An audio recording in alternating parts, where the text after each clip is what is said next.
Quand j'ai démarré dans l'OFM, je pensais que gérer une modèle pour mon agence, c'était très compliqué. Je pensais qu'il fallait peut-être que je sois ami avec elle, peut-être qu'il fallait que je sois ferme, peut-être qu'il fallait que je sois comme son boss, comme son patron, je sais pas. Je savais pas exactement comment fonctionner, donc j'avais côtoyé pas mal de femmes, ce qui est toujours le cas, mais je savais pas comment avoir cette relation-là de travail avec elle, étant donné que c'est un domaine très spécial. Et du fait que je savais pas vraiment quelle était la bonne approche à employer, je me suis souvent retrouvé dans des mauvaises situations avec elle, où c'était un petit peu compliqué à gérer, où c'était la merde, quoi, en gros. C'était en partie ma faute, je pense. Mais honnêtement, après avoir géré énormément de différents modèles, peut-être même trop, et être allé jusqu'en Amérique latine pour pouvoir être au contact directement avec elle, pouvoir mettre des nouvelles stratégies en place, vraiment les comprendre, vous faire profiter aussi un petit peu. J'ai pu encore mieux les comprendre et savoir les différentes choses qu'elle pouvait penser, la manière dont elle pouvait se comporter, dont elle pouvait comprendre les choses aussi dans la communication, dans la manière de leur dire les choses. Et tout ça, ça m'a honnêtement permis de, moi, pouvoir passer au niveau supérieur dans mon agence, rien que grâce à la compréhension de ces différentes choses-là. Donc aujourd'hui, je vais te dire vraiment comment bien gérer ta relation avec elle, ton rôle vis-à-vis d'elle en tant que manager, et surtout comment est-ce que tu vas pouvoir la comprendre et surtout comprendre ses réactions. Donc la première chose que je te dirais, surtout que maintenant je les ai côtoyées dans la vraie vie, et j'en ai côtoyé vraiment pas mal, c'est que ce sont des femmes normales. Donc oui, c'est leur travail, mais en fait, ça reste des meufs au final. C'est-à-dire que toi, tu vas peut-être penser que du fait qu'elles sont dans ce milieu-là, ben, c'est des chaudasses, qu'elles sont bêtes. Oui, il y a un petit peu des deux. Des fois, elles sont un petit peu chaudasses, des fois, elles sont un petit peu bêtes. Mais honnêtement, ça reste des femmes normales, comme tu peux en côtoyer dans ta vraie vie. Sauf que leur métier, ben, au final, c'est de vendre, entre guillemets, leur corps. Tu vois, vendre des photos, des vidéos de leur corps. Mais ça reste des femmes totalement normales, que ce soit en termes émotionnels, en termes de réaction, etc. C'est-à-dire que tu sais que la manière dont tu parlerais, par exemple, à ta petite copine, certaines fois ça l'énerverait, et ben dis-toi que ça va être exactement la même chose avec les modèles. Et peut-être même encore plus, étant donné le travail, le métier qu'on fait, et qu'au final, il y a encore plus un côté émotionnel qui rentre en compte, parce qu'elles vendent leur corps, et que c'est pas facile à faire. On peut dire ce qu'on veut, elles peuvent parfois aimer ça, mais ça reste quelque chose qui est très spécial et qui n'est pas facile à faire, tu vois. Donc elles peuvent plus facilement avoir des choses qui vont les gêner, des choses qu'elles vont pas aimer. Et il faut comprendre tout ça, tu vois. Il faut comprendre le milieu dans lequel tu évolues et surtout essayer de leur parler du coup de la manière la plus correcte possible. Et pour illustrer ça, leur côté émotionnel, je pense que le plus gros truc que j'ai, honnêtement, j'ai énormément d'anecdotes par rapport à ça, mais par exemple, j'ai une modèle qui générait des milliers et des milliers d'euros par mois. Donc je parle de l'argent qu'elle touchait, hein, pas l'argent du compte OF parce que ça c'était encore plus, mais donc une modèle qui marchait vraiment bien. Et en fait, cette modèle-là, elle a eu son petit ami et du jour au lendemain, elle a voulu tout arrêter pour sa relation. C'est-à-dire qu'elle avait aucune autre entrée d'argent. Son petit ami, il roulait pas sur l'or, mais il lui a tout simplement dit qu'il aimait pas le métier qu'elle faisait et au final, elle a arrêté. Donc, rendez-vous compte. En fait, c'est des êtres qui sont émotionnels, que ce soit dans la vie normale ou dans le travail. Et ça, il faut le prendre en compte. Tu es obligé de le prendre en compte. Tu as aussi des meufs qui, quand elles vont avoir leurs règles, elles vont être exécrables.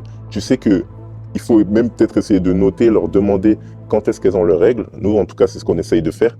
Parce que pendant cette période-là, elles vont être ultra émotives. Tu peux rien leur dire sans qu'elles prennent mal, etc. Et toi, si tu as conscience de ça, tu vas pouvoir agir en conséquence et ne pas faire les choses n'importe comment. Et vraiment, je te le dis, pour gérer ta relation avec elle, tu dois vraiment, vraiment prendre ça en compte et savoir quand être plus ou moins présent. Tu dois vraiment l'internaliser et le comprendre. Un autre point, et là, c'est avec ta modèle, mais même dans ton agence en général, c'est qu'il faut que tu simplifies tout un maximum, que ce soit au niveau de la communication, du contenu, des process que tu mets en place avec elle, tout. Il faut vraiment que tu simplifies tout. Et là, je te dis ça avec ta modèle, mais c'est pareil pour les autres postes de ton agence et même dans le business en général. En fait, il faut vraiment que tu te comportes, et c'est dur à dire, mais c'est totalement la vérité, comme si c'était une gosse de 5 ans, une enfant de 5 ans. Tu es obligé de te comporter comme ça. En fait, il y a énormément de choses qui pour toi vont être simples, mais qui pour elle vont paraître compliquées, ou même si elles ne sont pas compliquées, en fait, elle va tout simplement pas avoir envie de les faire. Et ça va venir de toi. Ça va être entre guillemets ta faute, même si moi je te comprends en tant que manager, mais il faut vraiment que tu arrives à simplifier les choses. Tu peux pas envoyer à ta modèle des dizaines de différentes applications, différents systèmes, différents process, différents documents. Quand tu lui envoies des messages, tu envoies des gros pavés de 10 pages, c'est pas possible.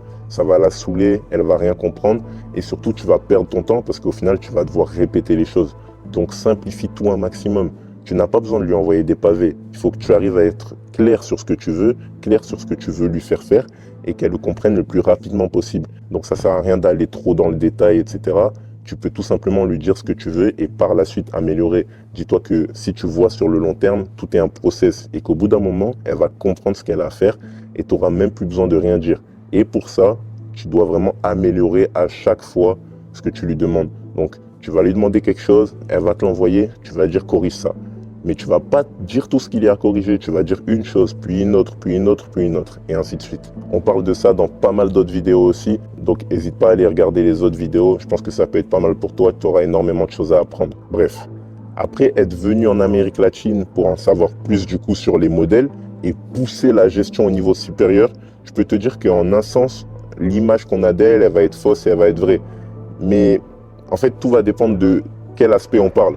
Oui, comme je te l'ai dit juste avant, elles sont un petit peu sexuelles, ça c'est une vérité. Et encore, c'est pour certaines, hein. Il y en a qui sont pas mal, on va dire, chaudasses sur les bords, mais t'en as qui sont très timides, très calmes et qui au final prennent vraiment ça comme un travail, tu vois. Et après, tu vas en avoir d'autres qui vont être plutôt simplettes, on va dire, tu vois. Tu sens que c'est pas des lumières, que c'est bien qu'elles se soient retrouvées dans ce milieu-là. Elles ont trouvé une bonne alternative, mais ça aurait pas été des ingénieurs, quoi. Donc en fait, t'as un petit peu de tout, tu vois. Tu peux avoir des a priori qui vont être vrais pour certaines, mais qui vont être totalement faux pour d'autres. Et ça, c'est pareil, toi, quand tu vas lui parler à distance, tu dois comprendre qu'il y a des différentes personnalités. Et donc, par exemple, si tu as deux modèles, tu ne vas pas pouvoir te comporter de la même manière avec ta première modèle et avec ta deuxième modèle. Rends-toi compte qu'elles sont toutes différentes, ok? Tu vas en avoir des gentilles, des un peu plus froides, des un peu plus timides, des un peu plus intelligentes, des qui ont déjà l'habitude, qui ont de l'expérience, des inexpérimentés. Et toi, en fait, tu dois vraiment comprendre comment est ta modèle pour pouvoir agir en conséquence. Tu peux pas du tout envoyer les mêmes messages à tous tes modèles, tu peux pas leur demander la même chose, te comporter de la même manière. Donc ça, il faut vraiment que tu arrives à le prendre en compte. Un autre point qui pour moi est très important, ça peut paraître logique au premier abord, mais en fait, tu dois être sa référence. Okay? Ça veut dire que quand elle pense à son travail, elle pense à toi parce que tu es son manager. Elle sait que c'est en toi qu'elle peut avoir confiance. Elle sait que si elle a une question, c'est à toi qu'elle peut la poser. Elle sait que tu sais ce que tu fais et que tu connais ton travail. Okay? C'est-à-dire qu'elle doit vraiment avoir cette confiance presque aveugle en toi. Elle sait que si jamais il y a besoin, tu peux lui envoyer des bonus, tu peux lui donner plus d'argent. Elle sait qu'il ne va pas y avoir de problème d'argent avec toi parce que ça, c'est quelque chose qui peut être un énorme problème. C'est cette confiance-là dans le fait que tu vas lui délivrer son argent. Okay? Dis-toi que j'ai déjà eu des modèles qui se sont retrouvés à me parler de leurs problèmes de famille, de leurs problèmes d'amour, de leur manque de confiance en elles. Et ça, c'est très important parce que du coup, après, ça n'a pas empiété sur le travail. Mais il faut déjà avoir construit une confiance en amont et c'est ça qui va te permettre de vraiment faire de l'argent sur le long terme avec elle.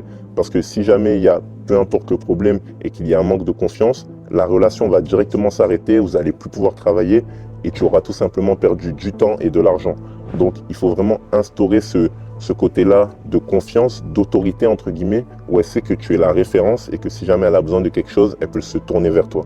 Donc voilà, honnêtement, j'ai fait énormément d'erreurs avec les modèles, j'ai tenté toutes les approches et je me suis rendu compte que le mieux, c'est vraiment d'essayer le plus possible de rester professionnel. Surtout moi qui suis ici, je vous avoue que c'est très compliqué, mais il faut rester dans cette relation-là. Parce qu'il ne faut pas oublier que ça reste une relation homme-femme, ok? Donc que ce soit digitalisé ou en réel, ça reste une relation homme-femme. Elle va te voir comme un homme, toi tu la vois comme une femme, et ça, il faut le prendre en compte.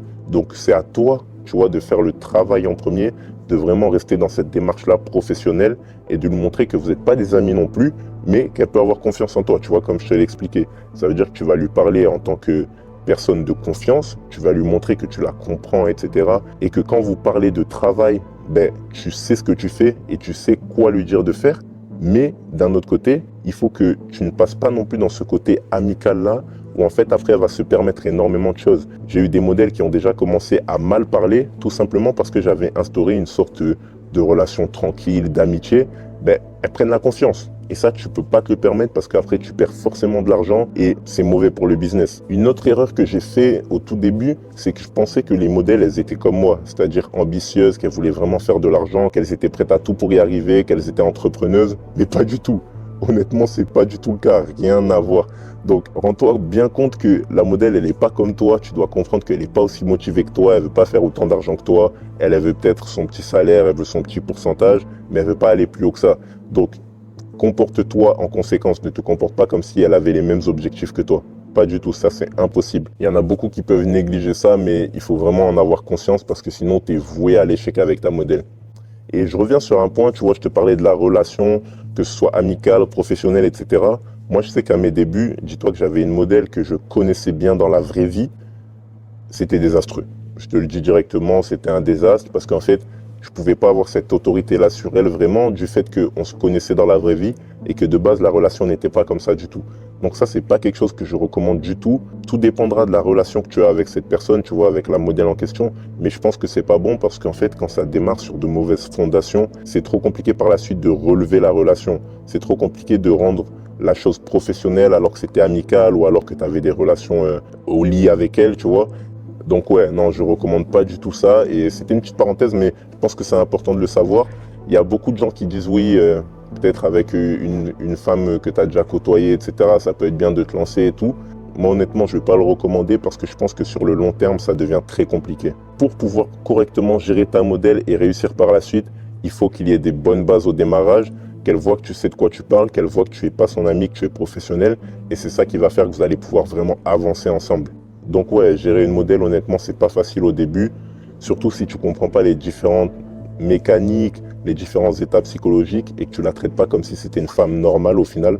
Dis-toi que c'est juste une femme normale qui vend son corps sur les réseaux sociaux. Donc tu es obligé d'agir en conséquence et de comprendre ça pour pouvoir vraiment évoluer et générer vraiment beaucoup d'argent avec tes modèles sur le long terme. Donc ouais, c'était tout pour cette vidéo. Je pense qu'on va faire d'autres vidéos encore une fois qui vont parler de ce sujet aussi. Si tu as aimé, n'hésite pas à liker, commenter, à t'abonner. Et tu peux d'ailleurs aller récupérer ton guide gratuit dans la description. Tu peux même réserver un appel gratuit avec nous où on va pouvoir parler des différentes problématiques que tu as, etc.